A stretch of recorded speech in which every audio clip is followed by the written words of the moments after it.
नमस्कार मित्रांनो, मी अक्षय आपल्या यूट्यूब चॅनलमध्ये तुमचं स्वागत करतो. आज आपण चाललो आहे विरारच्या नवीन बनलेल्या एक द्वारकाधीश मंदिरमध्ये. कृष्णाचं नवीन मंदिर बनलं आहे. ऐकून खूप चांगलं आहे असं ऐकलं आहे. सो आम्ही संडेला बेत बनवला की आपण जाऊया. माझ्यासोबत आहेत माझे 2 रूममेट. इकडे प्रथमेश आहे आणि या साईडला आहे विनायक. सो या दोघांसोबत जाणार आहात. मजा तर येणार आहे. सो बघू, ट्रेनने जाणार आहात कंप्लीट. आपण बघूया स्टेप बाय स्टेप कसं जायचं ते. ट्रेनमध्ये जाता जाता बाई प्लॅन कसा करायचा ट्रिपचा ह्यावरून डिस्कशन झालेलं दोघांचं. आणि ह्या डिस्कशनमध्ये आम्ही पोचलो दादरला. दादरला आम्ही वाया ठाणे दादरला पोचलो. आणि मी तर नेहमीच दादरला जातो जॉबसाठी. सो मला ते कंटाळा आल्यासारखं दादर बघून. पण काय बाई, ऑप्शन नाही दुसरा. आम्ही दादरला पकडली विरार ट्रेन, कारण का आपल्याला जायचं आहे विरारला. सो आम्ही विरार ट्रेन पकडली. तिथून 2 मिनटावर चालत आल्यानंतर तिथेच बस स्टॉप आहे. सो बस स्टॉपवरून आम्ही भिवंडी बस पकडली. ॲक्च्युली आम्हाला माहीत नव्हतं की भिवंडीवरून तिकडे सुद्धा जातं. सो नाहीतर भिवंडीलाच गेलो असतो, जवळ होतं घनसोलीवरून, कारण का आम्ही आलो घनसोलीवरून. तर उलटे एवढं गेलो विरारला फिरत. तर भावाने काढलं कुंभारपाड्याचं तिकीट, कारण का कुंभारपाड्याला उतरावं लागतं आणि तिथून आपल्याला ऑटो मिळतात. तिकीट आहे 20 रुपये, 21 रुपये गेलं आहे. 20 रुपये आधी होतं. हे युद्धामुळे 1 रुपया वाढवला, काय माहिती इंधन एवढं किती खर्च होतं यांचं. सो त्याने 21 रुपये तिकीट केलं आहे. पण मित्रांनो, मी सजेस्ट करेन की तुम्ही जा ऑटोने, बिकॉज काय शेअरिंग 50 रुपये शेअरिंग आहे. आपण आलो आहे ईस्ट साईडला. वेस्ट साईडला ऑटोज लागतात. सो तिथे 50 रुपये शेअरिंग आहे. त्याने जा, कारण काय जर तुम्ही बसने गेलात तर 21 रुपये बसचं तिकीट आणि कुंभारपाड्यावरून परत 20 रुपये आमचे जाणार आहेत.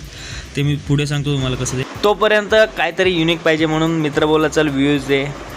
आपण दिला एक काहीतरी सिनेमॅटिक व्ह्यू. मित्रांनीच व्हिडिओ काढले. सो बघून घ्या एकदा. अरे यार, तुम्हाला व्ह्यू दाखवतोय, तुम्ही ते कंडक्टर थुकलेलं कशाला बघताय? काय यार तुम्ही पण. आणि छोट्या माणसाची छोटी सिनेमॅटिक तुम्ही व्हिडिओ पाहिली असेल तर आता आपण बसलो ऑटोमध्ये. ऑटोवरून कुंभारपाड्यावरून 20 रुपये शेअरिंग आहे. सो आम्ही ऑटोमध्ये बसलो, कारण का बरंच लांब आहे. आणि मेन म्हणजे विषय असा होता की आम्ही कुंभारपाड्याला पोचलो 12:30ला. सो 1 वाजता तर मंदिर बंद होतं, याची आम्ही आधीच इन्फॉर्मेशन काढून ठेवलेली. सो त्याच्यामुळे आम्ही डिसिजन घेतलं की बाई ऑटोने जाऊ, गप शहाणपणा करायचा नाही जास्त, चालत जायचं म्हणजे घ्यायचं. हा ब्लॅक टी शर्टवाला बसला आहे ना बाई, चालत घेऊन जातो कुठे. आणि आमच्या दोघांची वाट लागते, आम्हाला चालायचं सवय नाही. सो आम्ही बोललो बाई नको चालायचं वगैरे, टेन्शन नाही घ्यायचं, चल बाई गप ऑटोने जाऊ. तर इथनं आम्ही सरळ गेलो. बाई रिक्षावाल्याला आमची एवढी हाय क्वालिटी चालू होती का आम्ही रिक्षावाल्याला डायरेक्शन करत होतो की बाई या मार्गाने चल. टेन्शन घेऊ नका, रिक्षावाला बरोबर नाही ना रे, कारण का तो पण मराठीचा आहे, आपला भावच आहे. त्याच्यामुळे आम्ही गेलो. आणि एक 10-15 मिनटात तो बोलायला लागले की भाई गर्दी असेल ह्या टाईमला तिकडे. आणि आम्हाला बसला शॉक, भाई आम्ही काय करू, गर्दी असेल तिकडे. पण नंतर बोलला की आता कमीसुद्धा झाली असेल, कारण का क्लोजिंगचा टाईम आहे. जर तुम्ही यायचं प्लॅन करत असाल तर मेक शुअर हा टायमिंग लक्षात ठेवा की सकाळी जेव्हा ओपन होतो ते दुपारी 1 वाजता बंद होतं मंदिर, आणि 1 ते 4 बंद असतं, परत 4 वाजता ओपन होतो. सो तुम्ही जर येणार असाल तर हा मधला 1 ते 4 हा टाईम टाळा. जर त्या टाईममध्ये आलात, कारण का तिथे व्यवस्था नाही आहे. पुढे तुम्हाला समजेल, लवकर गेलात तर तिथे व्यवस्था नाही आहे, कारण का काम चालू आहे अजून. 2025मध्ये या मंदिराचं उद्घाटन झालं आणि फायनली आम्हाला ऑटो रिक्षावाल्याने बाहेर उतरवलं. हे जे तुम्ही बघताय ते विवा आर्किटेक्चर कॉलेज विरार असं याचं नाव आहे कॉलेजचं. जर तुम्हाला कधी मॅपवर दुसरं काही मिळेल नाही तर तुम्ही हे कॉलेज सजेस्ट करू शकता, जेणेकरून तुम्हाला मंदिराचा मॅप इझिली मिळेल. सो आम्ही पटापट चालत गेलो. पण आम्हाला माहीत नव्हतं की पुढे जाऊन एक तकलीफ होणार आहे. ती म्हणजे तो एक समोर झाड होतं, त्या झाडाखाली चप्पल काढायची होती आणि अनवानी पुढे यायचं होतं. आणि एवढा ऊन होता, कारण का कंप्लीट 12:30 वाजलेले. सो ह्या 12:30च्या टायमात जो कडक ऊन असतो त्याच्यानी खालची लादी पूर्ण तापलेली. आणि रस्त्याचं वगैरे काम चालू आहे, कारण का 2025मध्ये उद्घाटन झालं आहे, त्याच्यामुळे काम बरेचसं चालू आहे. तर कसं यार चालत गेलो आणि मॅटवर उभं राहिलो. थोडंसं व्ह्यू बघून घ्या, थोडंसं व्ह्यू कॅप्चर केला, कारण का थोडी गर्दी आतमध्ये वाटत होती. आणि झालं तसंच, आतमध्ये गेलो, गर्दी झाली. पण माझं लक्ष गेलं झुंबरकडे. नक्षीकाम एवढं भारी केलं आहे. स्तंभ बघा, गणपती बाप्पाची म्हणजे कलाकृती एवढी चांगली काढली आहे. बरेच देवदेवतांची अशी कलाकृती स्तंभावरती काढल्यात आणि नक्षीकाम खूप चांगल्या प्रकारे केलं आहे. सो असं वाटत होतं की मंदिरामध्ये चांगलं आलं आहे. आणि शूटिंगची परमिशन नाही आहे तरी पण मी हा क्लिक केला आहे. सो भावांनो नक्की लाईक करा ह्या गोष्टीसाठी. आणि दर्शन वगैरे घेऊन झाल्यानंतर बाहेरचं व्ह्यू कॅप्चर करायला लागलो. पण पाय एवढे वाजत होते की लक्षात लागत नव्हतं, पण नजारा एवढा भारी होता की इग्नोर केलं ते सगळं. मंदिराचं स्ट्रक्चर बघा एकदम भारी आहे. म्हणजे द्वारकेला जर तुम्ही गेलात तर सेम कलाकृती इथे केलेली आहे. हे जे आतमध्ये आहे ते ध्यान मंदिर आहे. सो याच्या आतमध्ये एक शिवपिंड, जे स्फटिकचं शिवपिंड असं लिंग बनवलं आहे आणि शिवपिंडावर ठेवलं आहे. त्याच्या आतमध्ये लाईट दिलं आहे. सो पण आतमध्ये एकदम गारवा आहे. म्हणजे जेवढा ऊन बाहेर आहे ना त्याच्यापेक्षा डबल गारवा आतमध्ये. सो आम्ही 5 मिनटं एकदम कूल झालो, जरा शांत झालो. धावपळ करत आलेलो त्याच्यामुळे. आणि त्याच्यानंतर बाहेर गेलो. पण बाहेर गेल्यानंतर प्रसन्नता एवढी वाटत होती का ते नक्षीकाम वगैरे एवढं भारी होतं का ते उन्हाकडे म्हणजे असं वाटलंच नाही का थकवा आहे. कारण काय नवीन गोष्टी काहीतरी बघायला मिळत होते. कारण का मी वृंदावनला नव्हते गेलो. आणि मित्रांनो मला कमेंटमध्ये सांगा हे नक्की काय असेल.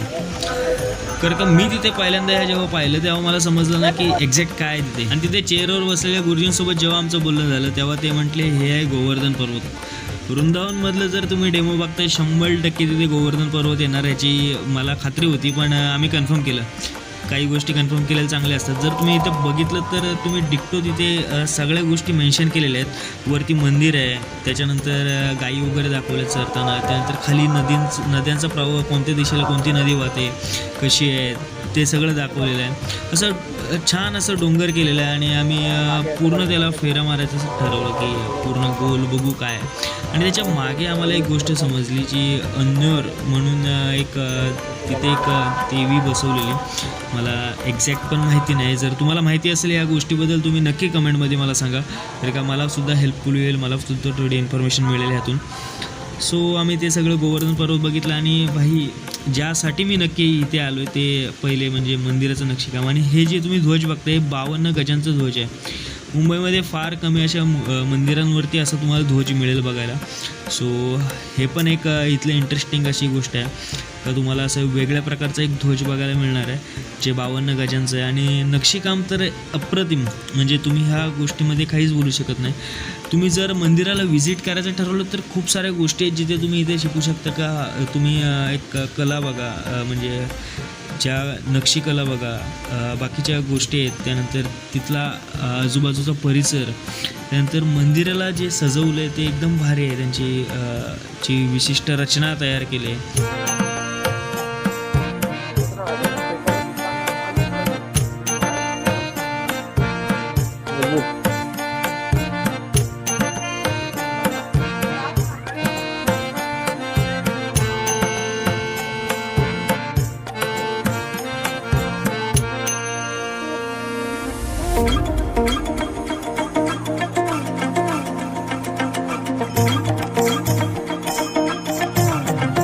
जो आहे तो साईड व्ह्यू आहे कम्प्लिटली.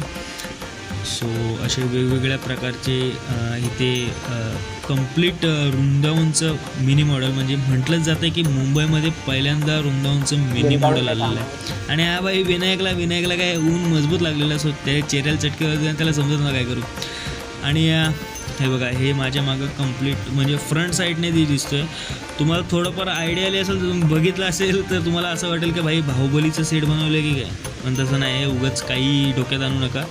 हे आपले देवी देवतेचं एक स्थान आहे. श्रीकृष्णाचं स्थान बनवलेलं जे मंदिर आहे श्रीकृष्णाचं खूप चांगलं आहे. पण मित्रांनो जर तुम्ही इथे येत असाल तर एक गोष्ट लक्षात ठेवा की इथे येताना पाणी बॉटल कॅरी करून या.